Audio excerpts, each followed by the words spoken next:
Welcome to Small Business Tech Podcast, brought to you by Frontpoint, Utah's premier IT provider, www.frontpoint-it.com. My name is Dan Stanford. My name is Jeremy Wright. And today we are going to talk about Windows 10. The first question we've got, Jeremy, is what is the deal with Windows 10? Why is this important? Well, Windows 10 is the newest version of Windows. The newest version up to this date was Windows 8.1, which has been met with tepid reviews, to say the least, I suppose. Windows 10 is the latest iteration and probably the last version of Windows to actually be released, as far as I can tell. That does bring up an interesting point. The last version of Windows 10, they have said that Windows 10 is more of a software as a service. Apparently what Microsoft is saying is that there isn't going to be big version upgrades anymore. There's not going to be necessarily a 10.1 or a version, Windows 11, stuff like that. I've got a quote here from a blog, a Microsoft blog, talking about Windows 10. This is more of a one-time upgrade. This is going into about the cost of the upgrade and whether it's a subscription or not. Let's start off by saying that Windows 10 is free. Correct. It is free to people who currently have a Windows 7, a Windows 8, or an 8.1 license. And of course, it will ship on OEM devices you buy from Costco, from Dell directly, from HP, from Office Max, etc. I would be on those devices as well. But if you currently have a Windows 7 license on your PC, a Windows 8 license, or an 8.1 license, you will have a free upgrade for a period of 1 year after the release date, which is July 29th for the RTM release of Windows 10. So after that year, then you would have to buy Windows 10 itself. There's been a lot of conflicting information about whether or not after that 1 year it won't be free anymore.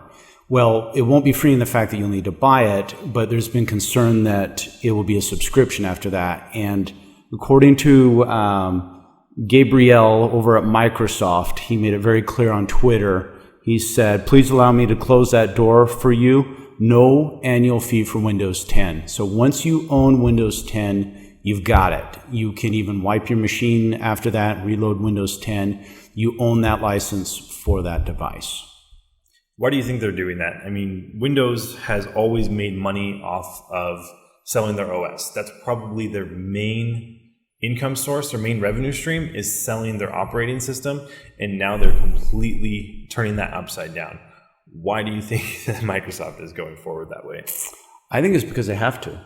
I think, especially with, in particular what Apple's doing with this iOS devices, iPods and iPhones, and even the Macintosh, where they're up, like the Macintosh upgrades are either free or very inexpensive. The iOS upgrades are free. I think Microsoft is realizing that they need to have a more dynamic platform, and the talk is with Windows 10 is they will just do little upgrades all the time on it. Mm-hmm. And so the idea of what version of Windows do you have is going to be a little bit fuzzy. Well, I have Windows 10. Well, what updates do you have? Right. And just to keep up with that model of what everybody else is doing and what the public is starting to expect, and allowing their operating system to more easily keep up with the times, because there's been a lot of resistance on upgrading to Windows 8. And you go back to, Windows Vista. I mean, these things were not necessarily the best platforms, but at the same time, it was just a massive deal to upgrade, and people just didn't want to do it. Right. So it's gone from XP, it's gone to Windows 7. And of course, now I think everybody is going to jump to Windows 10, eventually. But keeping it kind of at 10 and then just doing little upgrades from then on, I think is going to be much more palatable. Yeah, but how are they going to be able to do large feature releases? That's the question that I've been wondering is, with Windows 8, we saw the introduction of the live tiles, which is going away in Windows 10, by the way. The live tiles are now condensed to a traditional start menu, where you'll click the start menu and then the live tile screen comes up, a smaller one that can be expanded, at least on the latest build. But Correct. How are they going to do major feature releases after this? If it's going to continue to be free, what if not everybody does it? And then they're not having their goal is to have 1 billion devices within 1 year running on Windows 10. And if they're going to do major feature releases that are going to change the way the OS works, are they going to be able to keep up that pace of their install base? I think I look back at iOS and the fact that they have been able to even do, major releases and kind of redo the iOS itself, it's still the same. I mean, you don't have people sitting there, crumbling to pieces when their phone has been upgraded to, the latest version. It still fundamentally just kind of feels the same. And I think that's where Windows 10 is going to, it's not, if you look back at like XP, Vista 7, and even 8 to a degree, they're very similar. They're really not, 8 in the start menu is pretty messed up. But if you look back, they're awful similar. And they all have the start button, they all have the little menu, you have your windows, you can resize them and all that sort of thing. And I think that's where Microsoft has also realized that they don't need to do the big, huge jumps anymore. Okay. They're also doing a unified OS across all the devices in the Windows family. So if you have a Windows tablet or a Windows phone, the operating system is going to be fundamentally the same on that device as it is on your PC, as well as the applications. They want the applications to be universal. Of course, you will still have programs that run exclusively on your computer, like the executable actual programs. But as far as applications go, they're asking developers to make sure that their code works across all the devices because the OS is going to be the same across all the devices. That way you have the same experience across everything that you own. Because that was a huge problem with Windows 8 was some of the applications didn't work on like the RT tablets and then on some of them didn't work on the computer or on the phone. And they're also trying to bring in developers to make the popular applications for their platform because they've been missing in previous releases. I've been comparing Microsoft to Apple a lot, and you've got your Mac programs and you've got your apps that run on your iOS devices, and they're separate. Microsoft is trying to unify that, where you write, when somebody writes a program that runs on the PC, it would also run on, say a Surface. This is an iPad, but on a Surface. I think one of the biggest deals with Windows 10 is the new Internet Explorer called Edge, and the stop in development of the proper Internet Explorer at 11. From my experience doing IT support here at Frontpoint, is Windows 11 and making sure this website is compatible with this version of Internet Explorer, and this plugin works with that. That has been a huge administrative burden. And to see Internet Explorer stopping, so in Windows 10, it'll include Internet Explorer 11, your Blue E and all that sort of stuff. That is never going to change. And then there's the new version, which is called Edge. Does it have a bigger name than that? It was Project Spartan before. Yeah. That was the code name. But they're just calling it Edge? Microsoft Edge. All right. Anyway, that's the new browser is Edge, and Edge is much more in the vein of Chrome and Firefox. It's a whole new engine underneath. It's going to function differently fundamentally, and we have great hopes that is going to help a lot with the Internet Explorer plugin issue. The only reason they're keeping Internet Explorer around is for enterprise backwards compatibility. Correct. They want to make sure that all of the older websites are still going to function properly and people aren't going to be not able to use them with their new operating system. However, they would like developers to step up their web pages to work with the modern standards that's coming out with web browsers. Chrome and Firefox are the most modern browsers. They're the ones that are shutting off the old plugins. Internet Explorer is kind of the laggard in that regard.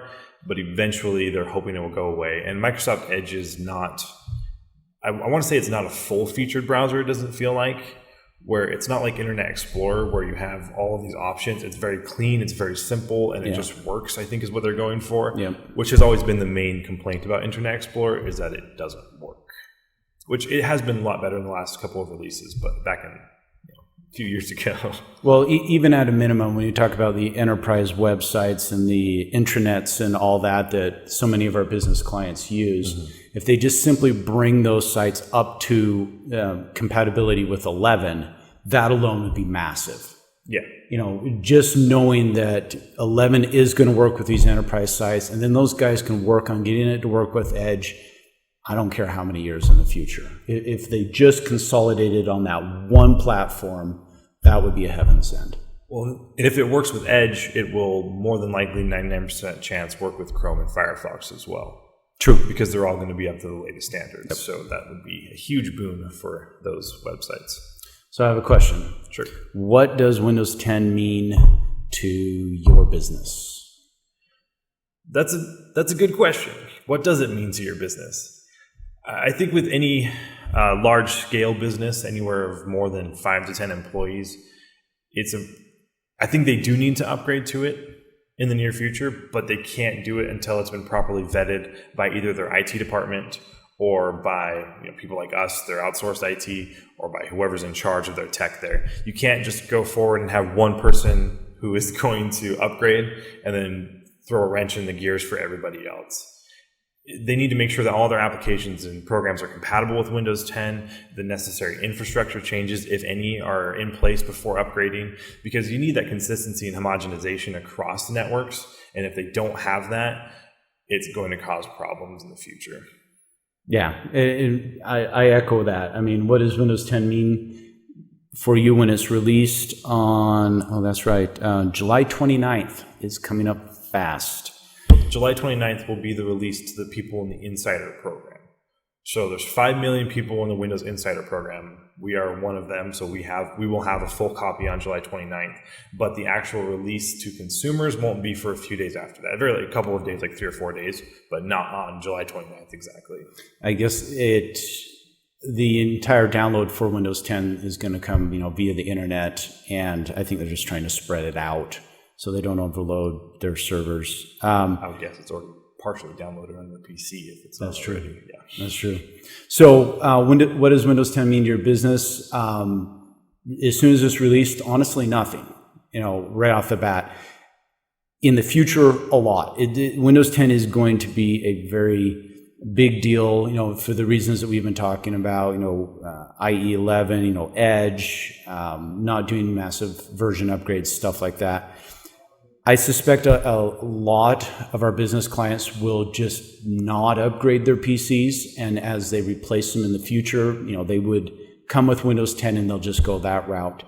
For those of you who would really like to upgrade to Windows 10, speaking to our Frontpoint clients themselves, just give us a call first and let's talk about it. I don't really see it being a problem.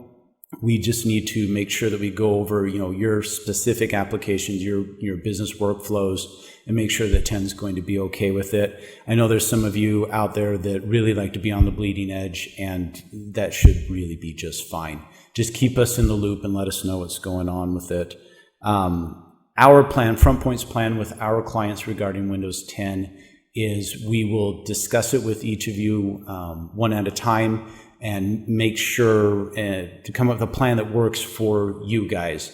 Whether we start upgrading the PCs or we just simply don't, and we do the life cycle on the PCs and get them with Windows 10. Another note: our management platform and our patching platform. None of you should be getting the Windows 10 little upgrade icon. You should not be getting the pop-ups talking about Windows 10, and that is very much intentional. So that we don't have people accidentally upgrading to Windows 10 and surprising themselves. It's interesting because a lot of people would think that it would be a good idea to upgrade because it is free. However, when it comes to like an enterprise or a business rollout of an OS, the actual cost of the operating system is probably the cheapest part. Especially when it's free. Yeah. The labor is really the most expensive part of an upgrade. There's a lot of unknowns when dealing with a new operating system. There's always going to be some obscure feature or program or compatibility that somebody's going to need, and they're not going to know until it's too late.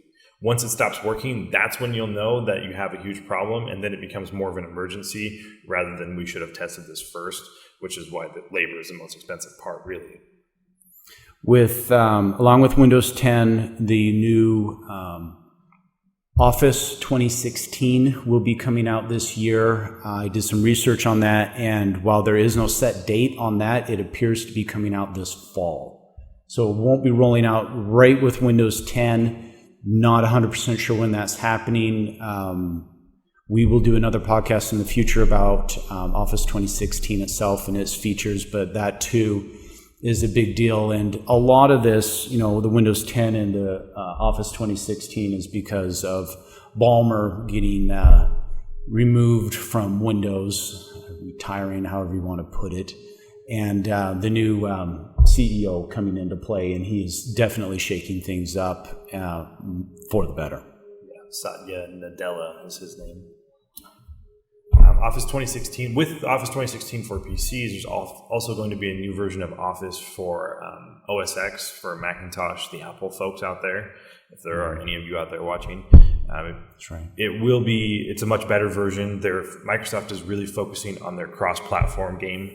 They've really updated their applications for OS X, for iOS, for Android as well, and made them have the full features that all the Windows users have enjoyed for years. And they're going to continue to do that going forward. They've kind of stopped the whole, if you're not going to be on our platform, then we're not going to give you all the features. They've really stopped that and just started giving everybody everything, which is really good for them, I think, going forward. Well, in closing, let's wrap it up. And Windows 10 is going to be quite the deal, and we here at Frontpoint are more than happy to help out your company any way that we can. We do our work from remote, and so regardless of your location, whether you are here in Salt Lake City with us or across the country, we are happy to help. www.frontpoint-it.com. All right, thanks for listening, folks, and have a fantastic day.